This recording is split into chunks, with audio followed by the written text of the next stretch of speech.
ہمارے خداوند یسوع کی انجیل مقدس متی کے مطابق اس کا 14واں باب پہلی 12 آیات۔ اس وقت رئیس ربا ہیرودیس نے یسوع کی شہرت سنی اور اپنے خادموں سے کہا کہ یہ یوحنا اصطباغی ہے، وہ مردوں میں سے جی اٹھا ہے، اس لیے اس سے معجزے ظاہر ہوتے ہیں، کیونکہ ہیرودیس نے اپنے بھائی فیلبوس کی بیوی ہیرودیاس کے سبب سے یوحنا کو گرفتار کر کے باندھا اور قید خانے میں ڈال دیا تھا، اس لیے کہ یوحنا نے اس سے کہا تھا کہ تجھے اس کا رکھنا روا نہیں، اور وہ اسے مار ڈالنا تو چاہتا تھا مگر عوام سے ڈرتا تھا کیونکہ وہ اسے نبی جانتے تھے۔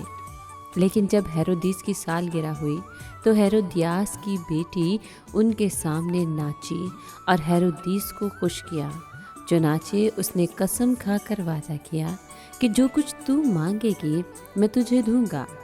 تب وہ اپنی ماں کے سکھانے سے بولی کہ یوحنا اصطباغی کا سر تھال میں یہیں مجھے دے۔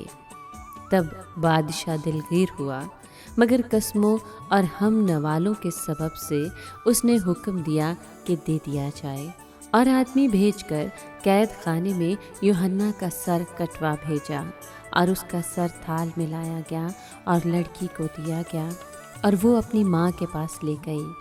تب اس کے شاگردوں نے آ کر لاش اٹھائی اور اسے دفن کیا اور جا کر یسوع کو خبر دی۔ پاک کلام کے پڑھے اور سنے جانے پر خداوند کی برکت ہو، خدا کا شکر ہو۔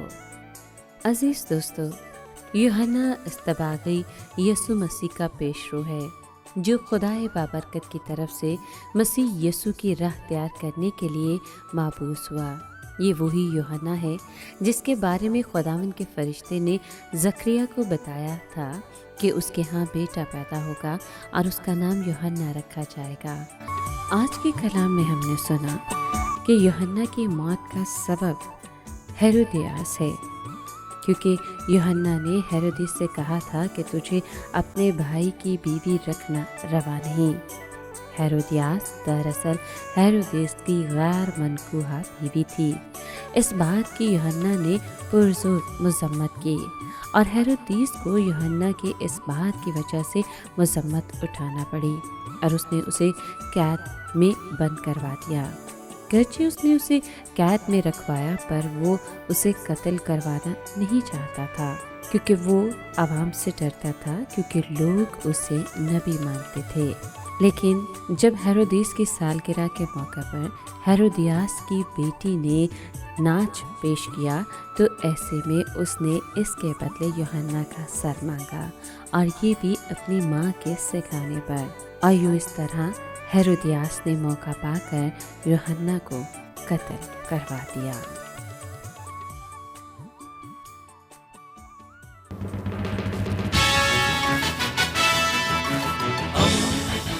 دوستی کا پیمبر، ریڈیو ویریتاس ایشیا۔